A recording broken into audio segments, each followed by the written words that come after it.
Okay, so Numerado just means the numbers, going through the numbers. In our case, angles 1 through 11, but here's the thing, every single Filipino martial arts system has their own numbering system. They're all different, and they all have their own reasons for doing so. Whether that's regional or traditional, or there's a particular weapon associated with their art, so their numbering system takes advantage of that weapon, or whatever, a multitude of reasons. Anyway, we all have our own numbering systems, and none of them match. But the whole idea of it is just that I can refer to motion with a shorthand. I don't have to say, give me a rising backhand. I could just say, give me an 8. Right? There's my number 8. And it's a lot simpler.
So in SLA, Siling Labuyo Arnis, we have a system that goes from angles 1 through 11, and they go from the very easiest, most intuitive 1s and 2s to increasingly less obvious or increasingly less instinctive angles, up to angles 10 and 11. Here's 10. Here's 11, which aren't very intuitive, and they take a lot of footwork and a lot of preparation to make them work in a fight. So they're less useful initially, but they come in handy later on. Okay, so here's number 1, here's number 2.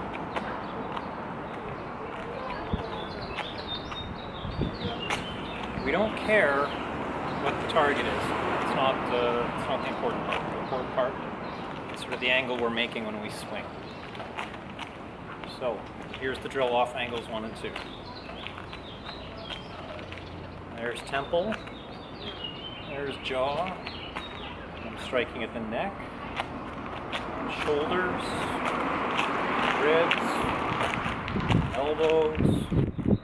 Hips. Knees. Ankles. So 1s and 2s, but you're going to vary the height of your strike. Angles 1 and 2 on the left, same thing, head, hip, head, ankle, shoulder, hip, knee.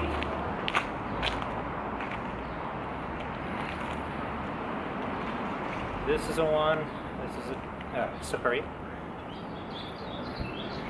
This is a 1, this is a 2, all the way down, all the way up.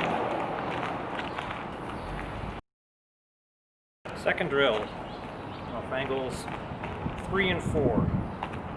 So here's 3, here's 4. If I do it left-handed, here's 3, and here's 4. So, as I bring this over to the side of my body, or I bring it over to this side of my body, catching it here.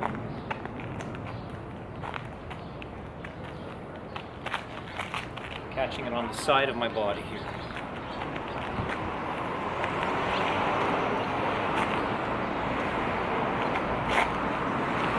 So each strike, you're going to use your other hand to give it a little extra oomph. Pull, push, pull, push. Pull it through, push it through. Rather than just one hand doing your work.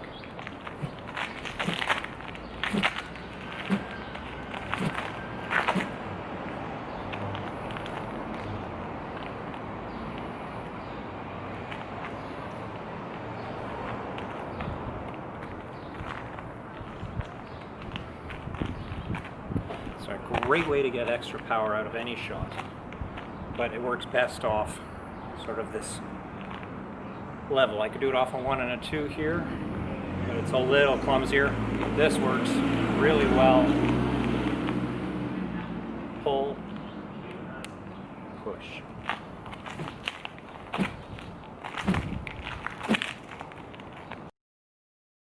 Okay, angles 5, 6, and 7. So there's a 5, there's a 6 with my palm down, there's a 7 with the palm up.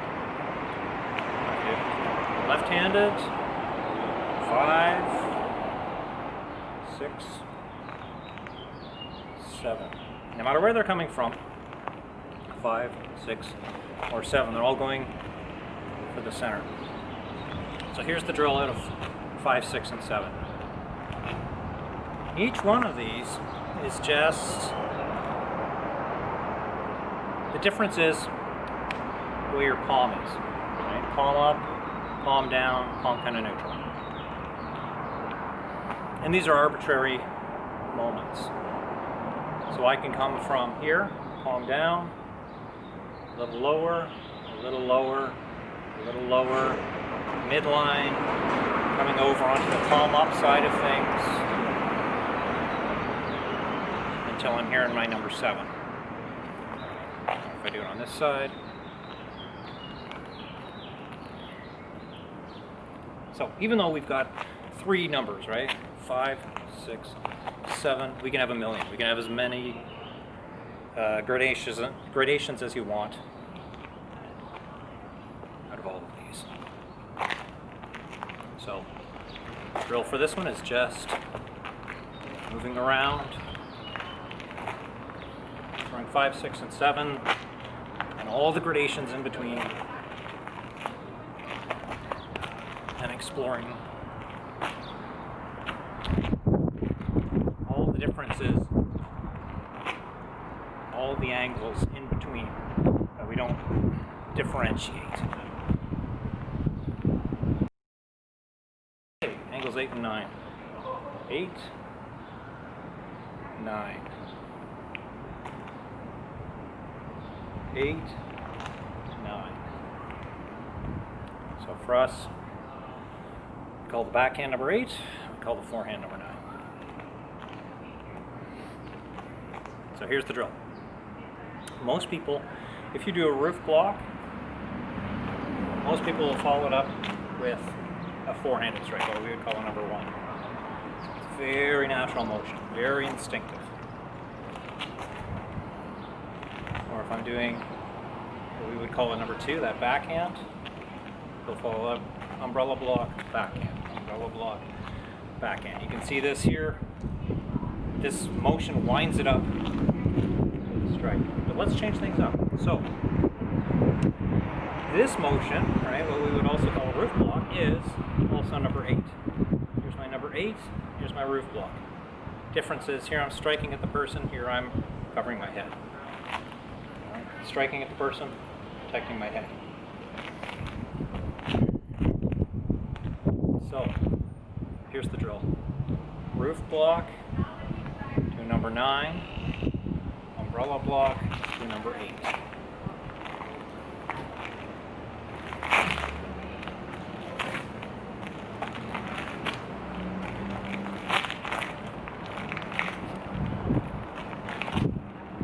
We put 8 and 9 late in the sequence because, again, it's less natural, it's less instinctive. It takes cultivation and work to build up these strikes for them to flow naturally.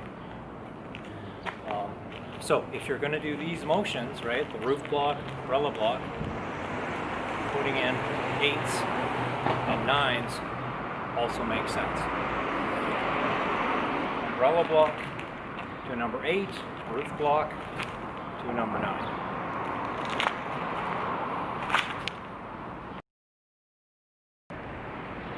Okay, 10 and 11. These aren't really common strikes, you don't see these very often.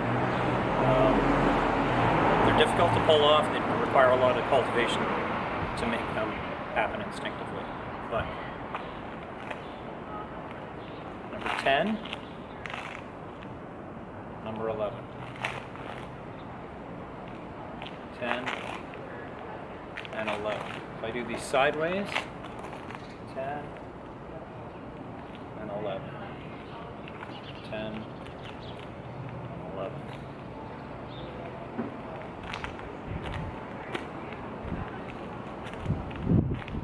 So they're not a 6 and a 7. Right. 6 would come in here to the front. 11 would come in here to the side.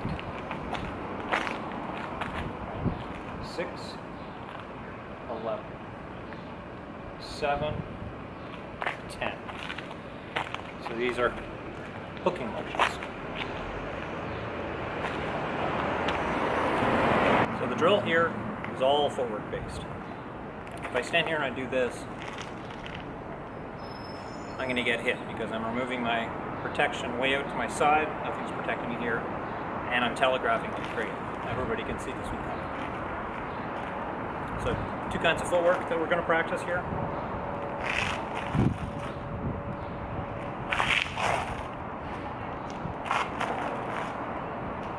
Sinking my weight into my back foot and moving out of this space.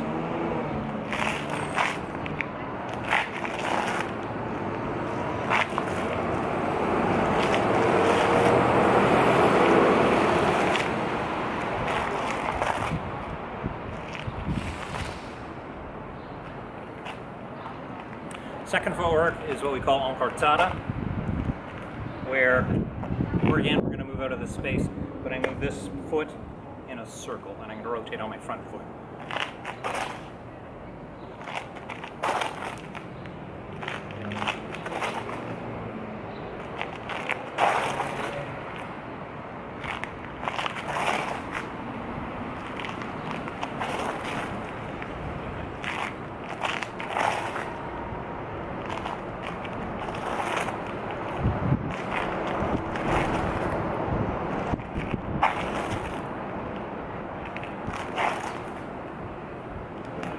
So again, first one,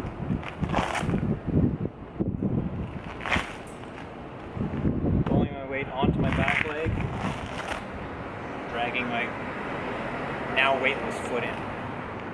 Shift my weight, turn. Shift my weight, turn. And then the other footwork, where I am circling a foot out of the way.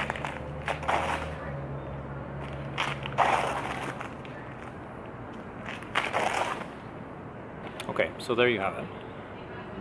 5 drills taken out of 11 strikes that we have in our numbering system.